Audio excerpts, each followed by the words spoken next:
Om Prithvi Shantirantariksha Shantir Dyav Shantir Disha Shantiravantara Disha Shantiragni Shantir Vayu Shantiraditya Shantish Chandrama Shantir Nakshatrani Shantirapa Shantiroshadaya Shantir Vanaspataya Shantir Gau Shanti Praja Shantirashva Shanti Purusha Shantir Brahma Shantir Brahmana Shanti Shantireva Shanti Shantirme Astu Shantihi. May there be peace on earth and in the sky. May there be peace in the water and in all directions. May there be peace in the plants, in the trees, and in animals. May there be peace in the hearts of all beings. May there be peace in everyone and in everything. Sarvetra sukhinas santu, sarve santu niramayaha, sarve bhadrani pashyantu, ma kaschit dukkha bhag bhavet, sarvastaratu durgani, sarvo bhadrani pashyatu, sarvasadbuddhimapnotu, sarvasarvatra nandatu. May all be happy and healthy. May all see what is good, and may no one experience misery. May all overcome their obstacles and acquire good tendencies. May people everywhere find joy and fulfillment.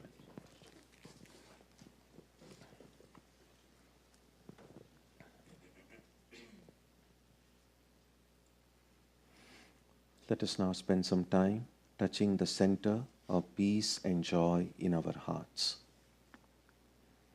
A good way to begin the practice is to withdraw the scattered energies of the mind and bring them to rest on one point. That point can be our own breathing. Let us therefore practice breathing with awareness. As we breathe in, let us visualize that our body and mind are being filled with love, strength, and compassion. And as we breathe out, let us release all the stress, anxiety, and exhaustion in the body and mind. Let us practice this way for a while.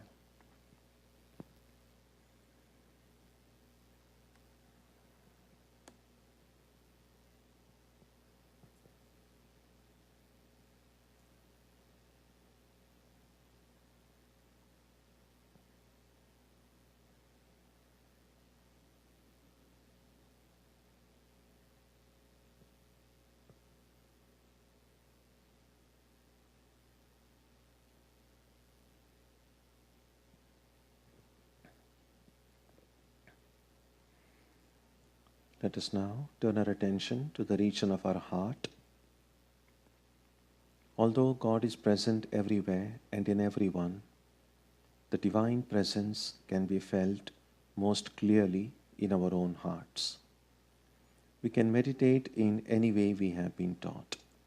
To remain focused, we can take the help of a short mental prayer or a mantra or a divine name. Let us now spend some time dwelling on the presence of God in our hearts.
Shanti Shanti Shanti Harihi Om.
We will sing Nirvana Shatakam on page 31.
Asatoma Satkamaya Tamasoma Jyotirgamaya Mrityorma Amritam Gamaya Aviravirmayedhi Rudrayatte Dakshinam Mukham Tenamam Pahi Nityam.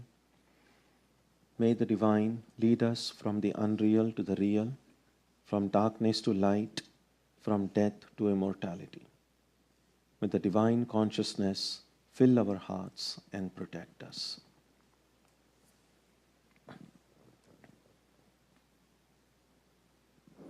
Our subject today is going beyond words.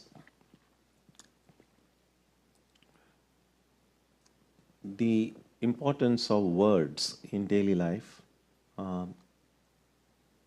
is something that we are aware of. If not, we need to be, because life itself would become impossible without words. We don't use words only when we speak.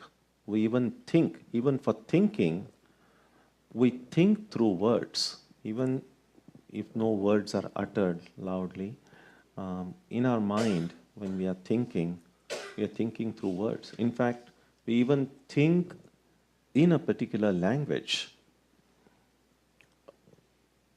Oftentimes, the language that we have grown up speaking, usually the mother tongue, but sometimes it could be some language other than one's mother tongue, that language in which we think, we usually are able to speak in that language without too much effort. But oftentimes we think in one language and then we mentally translate it into some other language. That's why when we speak some language which is not so familiar to us, we have difficulty, not simply with vocabulary, but also it takes time because we are thinking in one language and then translating it before expressing it in a different language. So words are important, not only while speaking, but also while thinking. In communicating, when we are speaking and listening, again, there are words involved, and it's only through words that any kind of a transference of information can take place. Even in understanding, when we try to understand the words that are spoken or the words that are written, that's where the transference of knowledge occurs. So in all of these cases, words are very important. In the religious field, we know that the scriptures of different religions, scriptures are written in some language and they use words.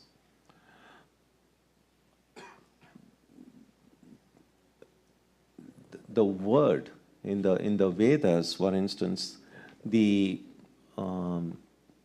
those who made a deeper study of the Vedic literature, they were called Mimamsakas.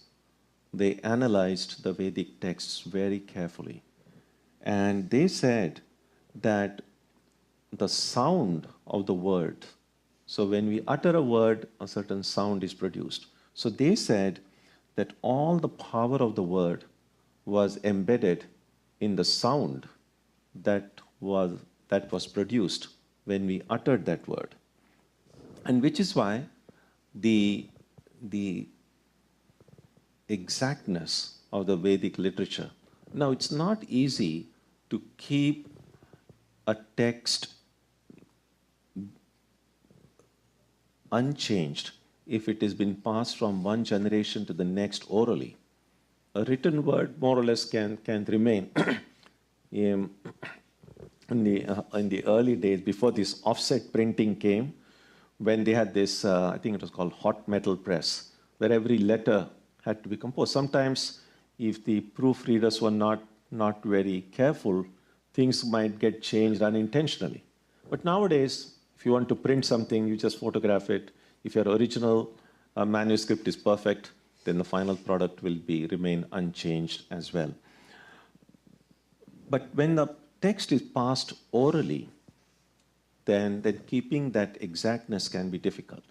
What saved the Vedic literature, the Vedas, from being changed was this firm conviction that the sound of the words was so important that if that sound were to be altered even a little, even if you change one syllable somewhere, it will not yield the result.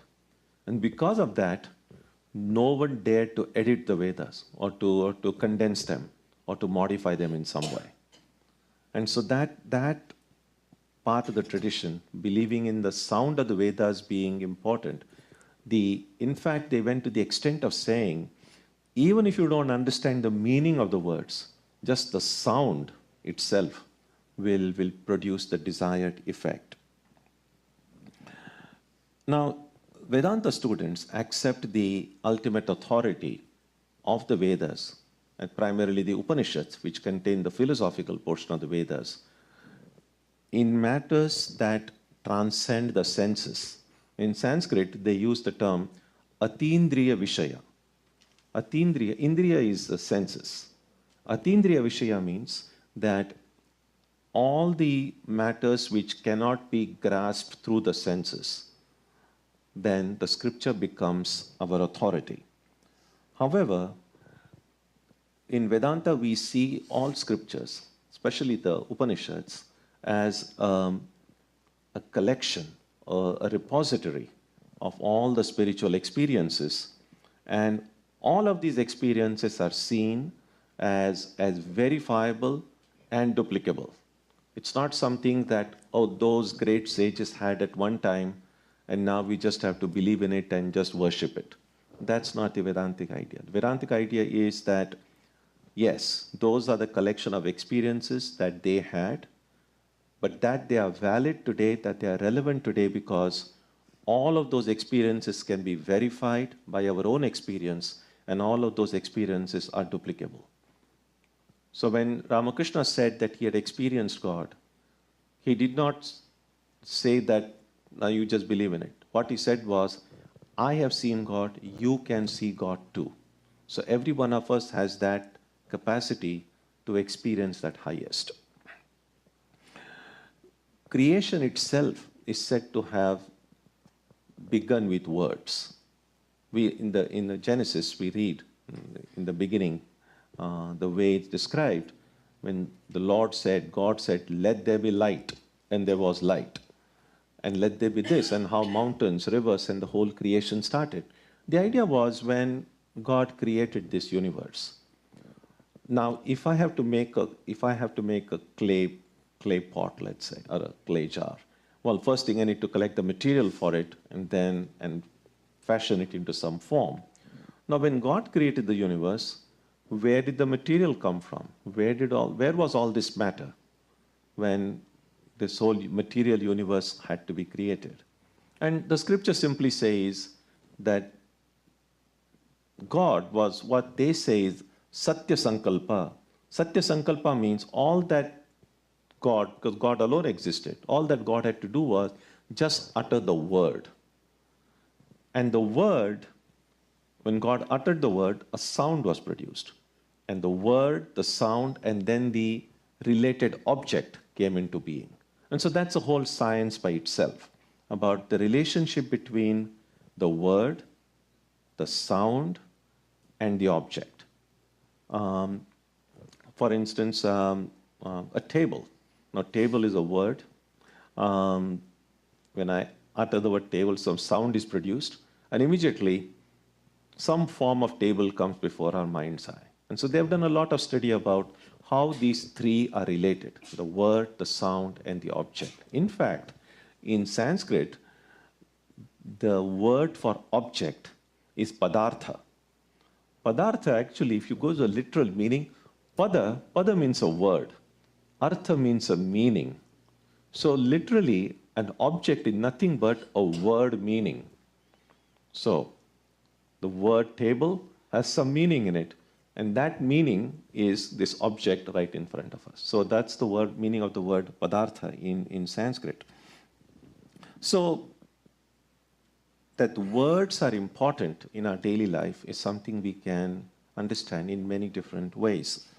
But we also recognize that words have their limitations. And among the several limitations of the word are that words convey different meanings, even in the same language, even if we don't know any other language, but even in as simple as the word God, let's say the word God. Now, it's a word that we all understand. When I utter the word God, a sound is produced and everyone hears that sound. But what meaning is conveyed by that word God may not necessarily be the same. So 10 people might hear the word God, and what bell rings in their head, it may be a very different bell. And so the words convey different meanings, and therefore those are the limitations of words. And of course, in different languages, if we don't understand a certain language, then words uttered in that language become just so much noise, just sound. In fact,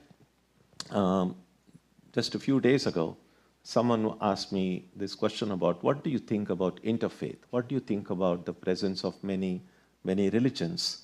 And this was the analogy that came to my mind, that just as we can completely understand that there are so many different languages in the world, and they are serving useful function for people who understand those languages. So different religions can be seen as different languages. Just the different language in which we speak about God, understand the purpose of life, understand the goal of life. So understanding every spiritual tradition as a different language might be helpful. So just as, of course, just as there is chauvinism in language, some people think my language is like the best language or the superior language. And so that kind of mentality can exist in religious field as well. But in a pragmatic way, we understand that we might love our own language, but we recognize that when other people speak in a language that we don't understand, while it may make no sense to us, it makes sense to the people who understand that language. So similarly, if there are certain religious traditions or certain religious practices that don't make any sense to us, which is okay. Everything doesn't have to make sense to everybody. But just because it doesn't make sense to me, to assume that it should not make sense to anyone, that's not the right way to go forward. Because something may not make sense to me, it can make perfect sense to somebody else. And then, of course, we know how, just as things can get lost in translation from one language into another language, something can get lost in translation even to different times. The way certain idea was expressed, say, 1,000 years ago, or even 500 years ago, even 100 years ago, using certain words, certain phrases. But languages evolve, just like people change, people evolve, people grow. A living language always grows. And if a language remains static, if it stops growing, it's probably going to die very soon. Sometimes the language can remain, you can sometimes see that in the olden days when you saw, especially when, say, conquerors went from one part of the world to a different world, and they conquered some different territory. And then obviously, because they lived there for a while, people in that conquered part of the world started speaking the language of the conquerors. And then, of course, after a while, these conquerors go back to their land, but the language remains there. But oftentimes, the speed with which the language evolves in the land of its birth and the speed with which it evolves in distant lands, that speeds may vary. And therefore, you will see variation in languages. That's how, for instance, the Spanish that is spoken in Spain and the Spanish that is spoken in Mexico or in Puerto Rico or in South America, well, it's all Spanish, but you will see that it's not exactly identical. Everything has English, of course. Now, English is spoken in most parts of the world. And the way it will evolve and the local colorations it might take in certain parts, that might be different as well. French, if you go to Quebec in Canada, I don't understand French, so but I heard from people who do understand that the French that is spoken in France and the French that is spoken in Canada is definitely different. And they say it is different.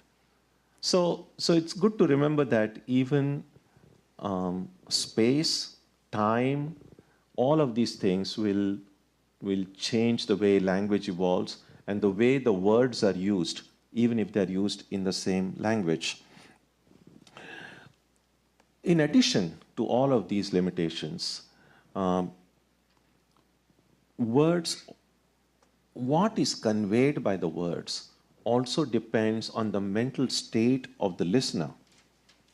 And the story that is told in the Upanishads, for instance, is between these two students named Indra and Virochana, both of whom went to study the teacher was Prajapati.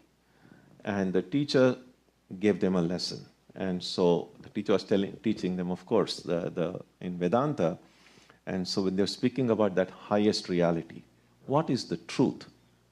Who am I? Which is really the core inquiry in Vedantic study. That what is the truth? Who am I really? What is that highest reality? Who is that supreme being? And Prajapati told these two students, you are that. You are the supreme being. And they both went home. And Virochana among them said, oh, that's great. I am the supreme being. And he said, I then can do whatever I want. Nothing can restrict me. Nothing can stop me because I am the supreme one. The other student, Indra, he goes home and he also says, oh, that's great. I am the supreme being. But then he pauses and says, wait a minute. How can I be the supreme being? Because we read in the text that the supreme being is infinite and the supreme being has no limitations. But I don't feel infinite. So then he goes back to the teacher and then says, what you said doesn't make sense. I cannot be the supreme being. Then the teacher says, look deeper. You are the supreme being. And then he goes home and then again meditates for like 32 years. There was no time restriction in those days, apparently. Everyone had plenty of time. But the idea, of course, in these texts, when they say 32 years, it's not really the number. It meant that that person meditated for a long time. And so when he goes back, and then he says, no, clearly it's not the body, because the body is limited. Maybe it's the mind. That's who I am. The mind has no limitation. The mind can, this moment, go to the sun, the moon, wherever. Nothing can stop the mind from going here and there. And then he said, I think I'm the mind. And then he kept on reflecting and discovered, oh no, the mind has its ups and downs. Sometimes the mind feels strong, sometimes it feels weak. Sometimes it's in a great mood, sometimes it's in a terrible mood. But this infinite being, that is changeless. That's always in this changeless mode. And said, the mind cannot be. So again he goes to the teacher and says, no, I don't think it makes sense. I cannot be the mind. The mind cannot be the supreme being. The teacher again looks and says, look deeper. You are that one.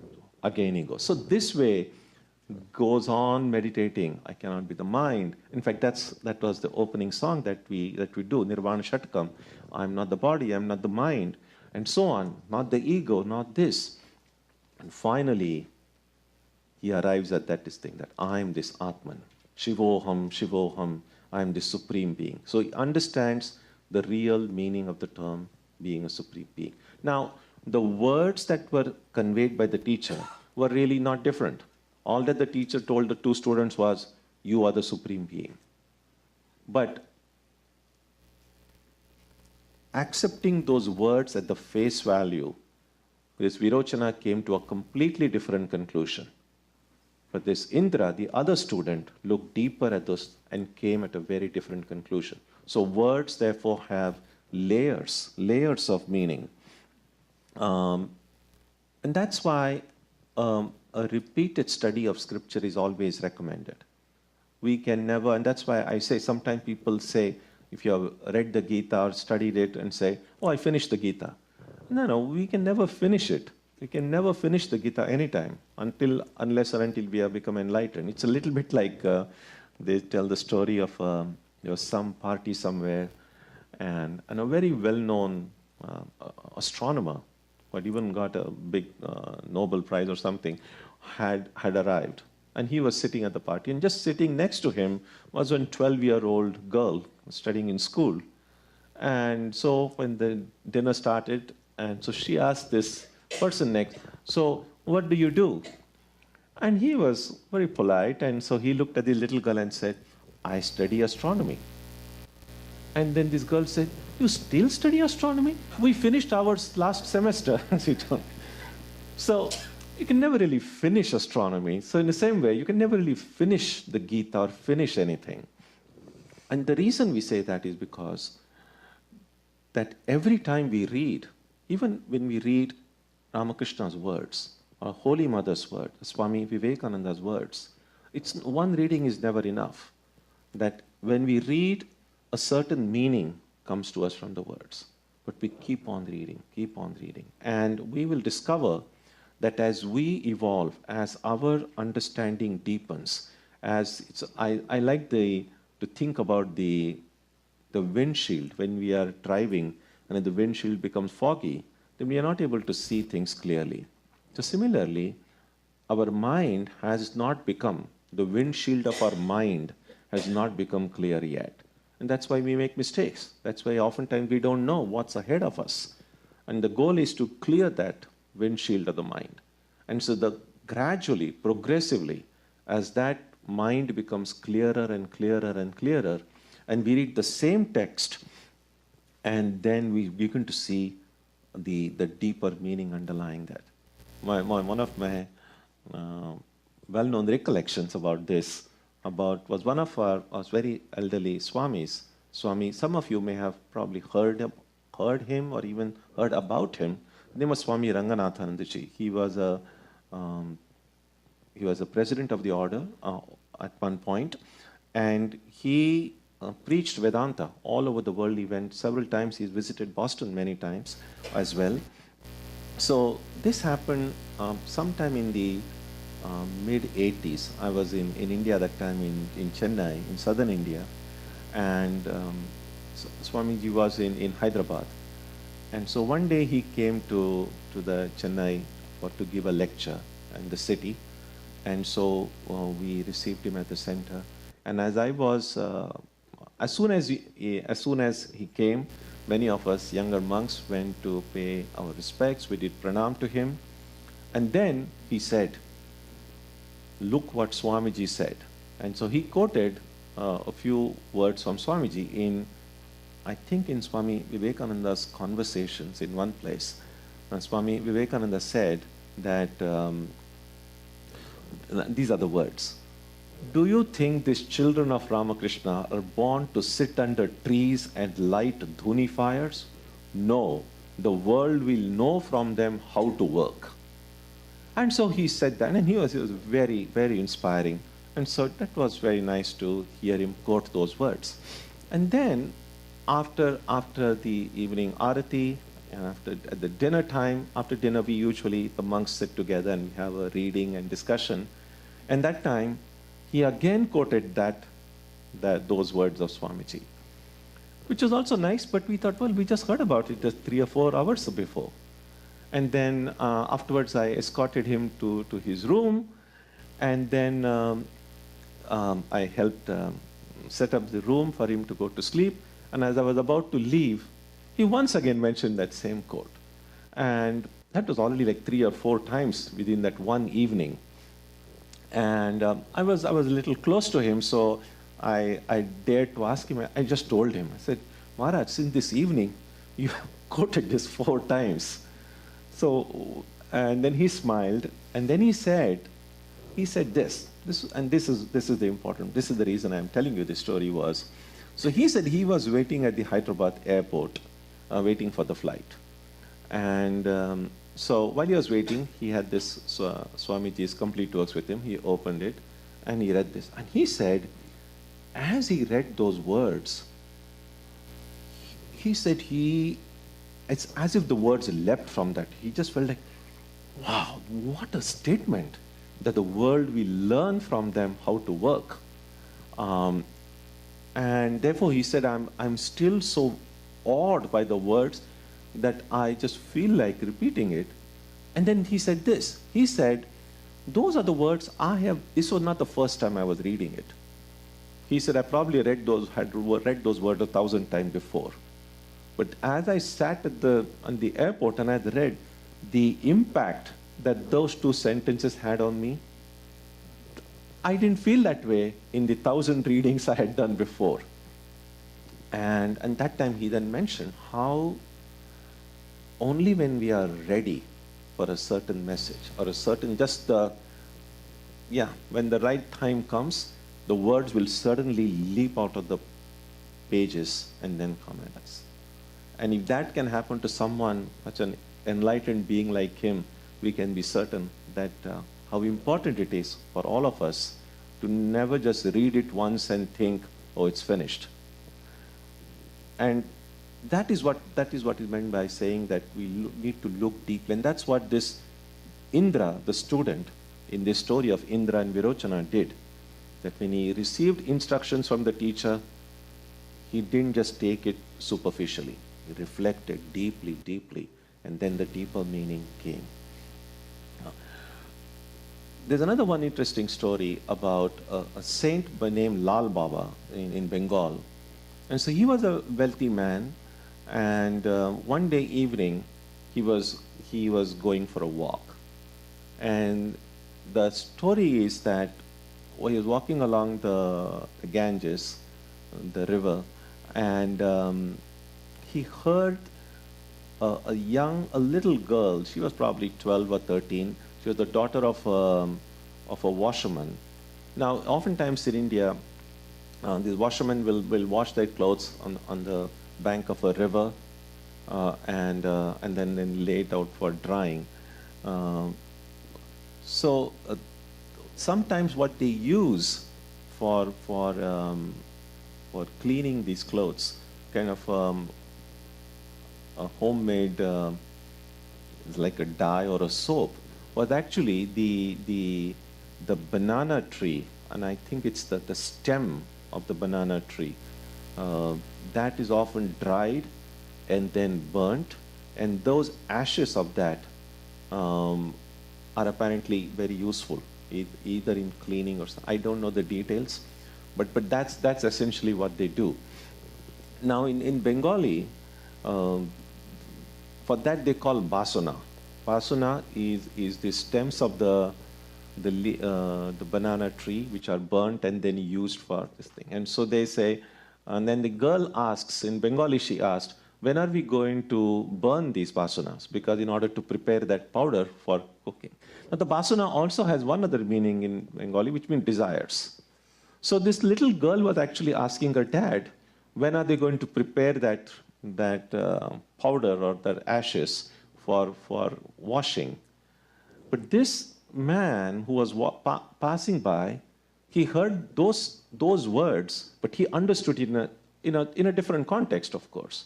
And he just took it like, when are my desires for this material life going to be burnt? And I think he obviously was ready for that message, because at that time, just a casual conversation occurring between a girl and her dad on the bank of a river suddenly struck a chord with him. He says, I'm getting on in age, my desires are as strong as ever. When am I going to set fire to it? And what's the use of all these great things that I've achieved in life if ultimately everything is just going to end? And the story is that he just gave up all his business, handed it over to whoever, maybe his children or his family, left and went to Vrindavan and spent the rest of his life there and became a saint. And he's known as Lal Baba. Again, this is nothing very unique in the sense you can really find hundreds and thousands of such instances in different parts of the world at different times, how certain chance conversation or a word can suddenly trigger something and change a person's life. And so this is what should make us recognize, we should recognize that it's not the words themselves, but the thought behind the word that is important.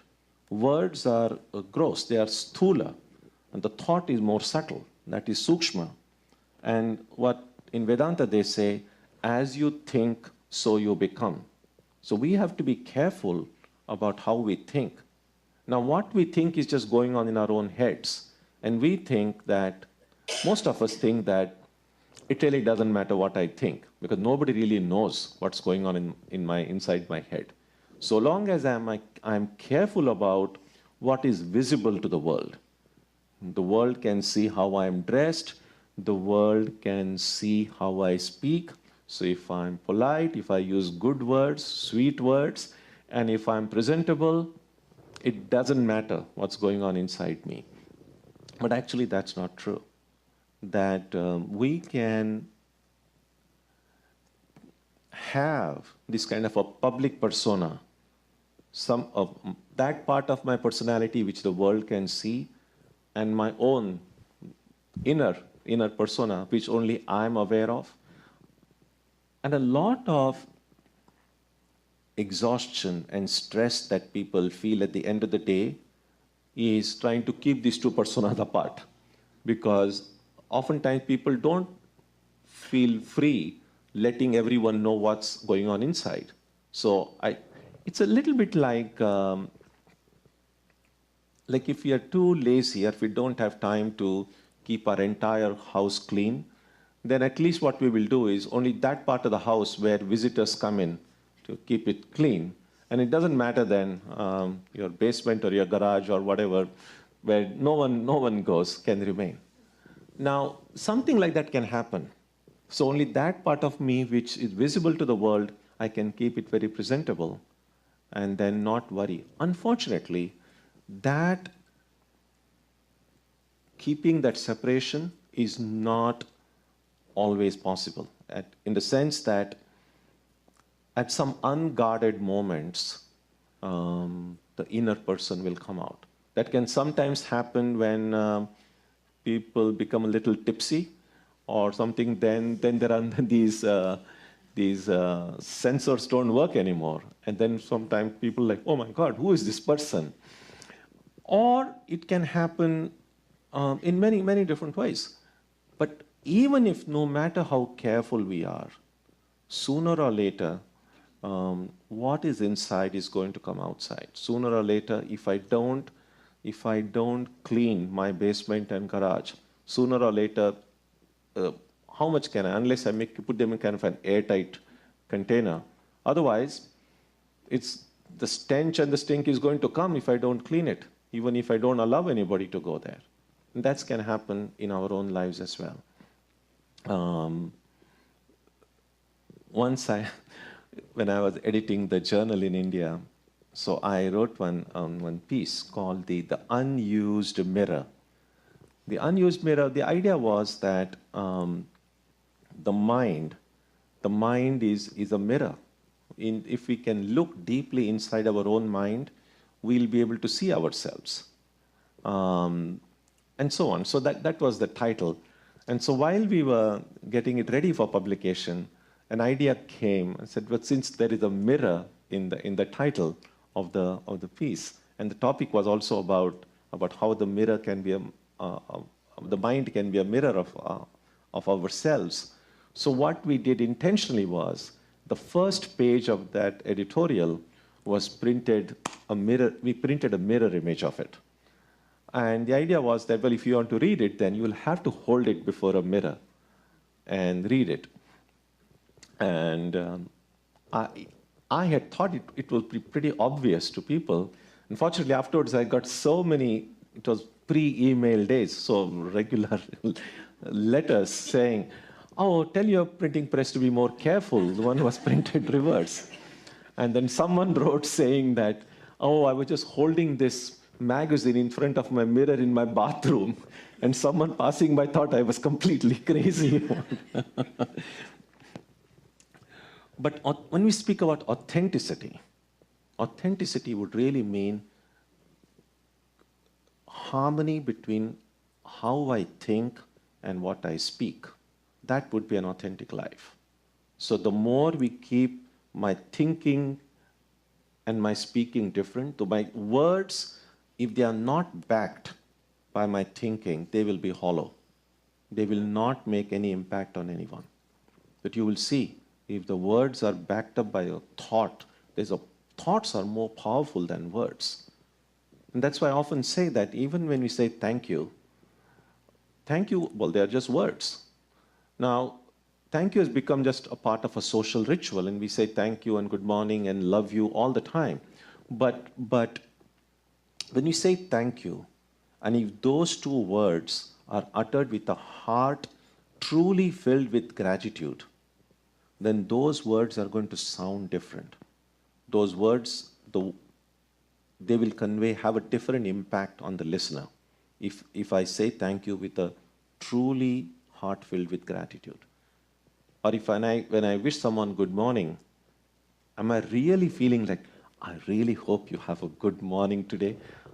We just say good morning, or a good day, or good night.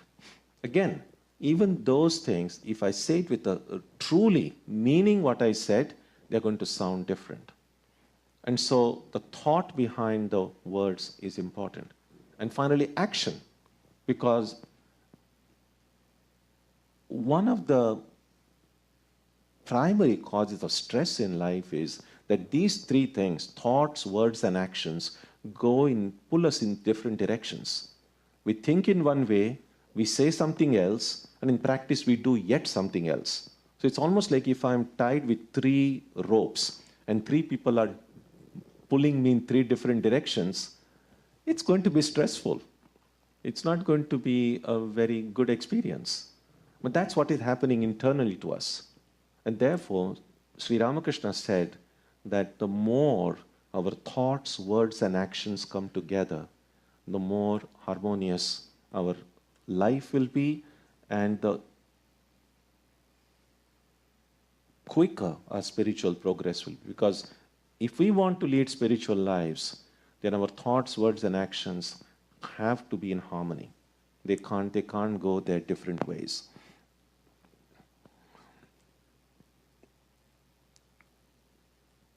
So one of the things that we need to do as spiritual seekers is to be always alert about the thoughts in our mind. And so that the words that emerge as a result of that way of thinking are right for the occasion, right at that moment for that person. We know the words are powerful, even if we don't mean them, which is problematic, saying something and not meaning it. But a careless word can sometimes destroy relationships, can create misunderstanding.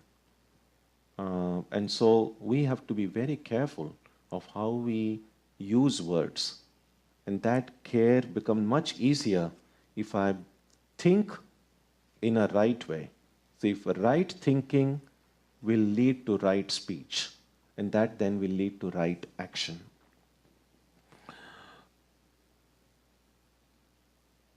The goal of words is ultimately to take us beyond words. In fact, the highest teachings are always given in silence. And so some of the greatest of teachers don't often need words to do so. We see that in the life of Sri Ramakrishna as well. Of course, you have this big gospel of Ramakrishna. He did speak a lot. But also we find a lot of times, whenever you will see there's some argument going on, Ramakrishna would listen for a while, and then all that he had to do was just go and pat somebody on the back, and then the whole thing stopped. So oftentimes, the greatest among teachers are able to impart their highest teaching, sometimes just through a touch or just through a look. Words are not the highest way of imparting knowledge. There is that verse in Shankaracharya's composition called Dakshinamurti Stotra, in which he describes that under a banyan tree, very traditionally, a lot of the description is about the teacher sitting under a banyan tree. And Shankara says that the teacher is, again, age is not a factor in transference of knowledge. So the teacher, Shankara says, is very young. And most of the students sitting in front are older than the teacher in age. And then he says, Gurostu maunam vyakhyanam shishyastu chinna samshayaha. So vyakhyana means a lecture, the discourse. So the discourse that this teacher gave sitting under that banyan tree was silence, maunam, in silence. And then shishyastu, the students, chinna samshayaha, all their samshayas, all their doubts were removed. So these greatest teachings are given in silence. And that's what we see in the practice. This is what that sacred silence we try to replicate in our daily practice. So going from words to beyond words, for instance, when we do japa, now the mantra has words and we are repeating those words. But it's not just a word, because behind those words stands the meaning, a deeper thought. By holding on to that thought, this form and the power related to that mantra becomes manifest to us. And so while we do japa, we begin with words. As our mind gets absorbed into the sound of the mantra and the meaning that that mantra conveys, a point is reached when words are not needed anymore. Then we just enter that sacred silence, being in the presence of our Ishta or the deity or the Supreme Being on whom we meditate. So that's how words will take us beyond words. Form will take us beyond form. Names will take us beyond names. So that's the way it goes. So the sound of the mantra, so holding on to that sound, we go to a place which is beyond sound.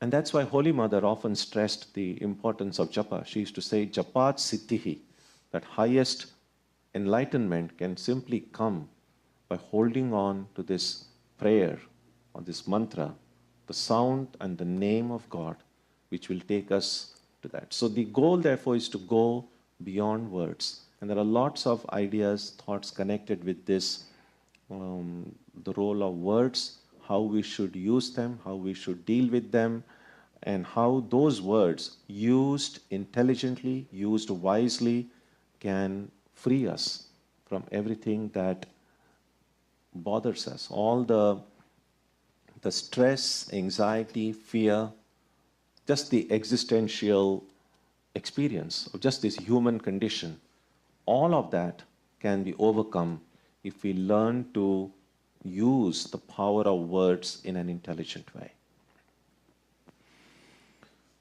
Om Jananim Saratam Devim Ramakrishnam Jagadgurum Padapadme Tayo Shritva Pranamami Muhur Muhuhu.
Next Sunday, our subject will be being grateful as we get ready for the Thanksgiving weekend.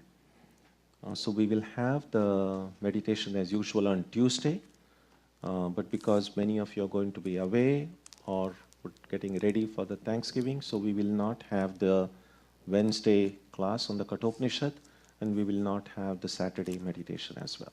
So this week, Tuesday meditation, and then we meet on Sunday for the Satsang. Let's conclude with a prayer on page.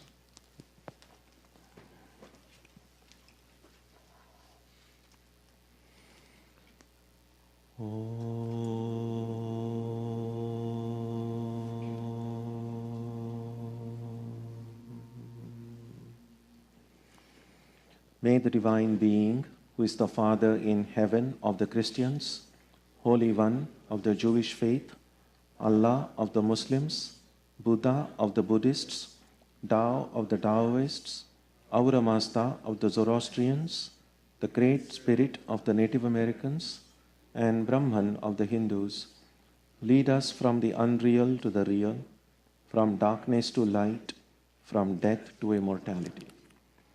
May we be granted strength, freedom, and clear understanding. May we learn to see God in our own hearts and in everyone around us. May God bless us all and fill our hearts with gratitude, grace, and love. Om Shanti Shanti Shanti. Peace, peace, peace be on you.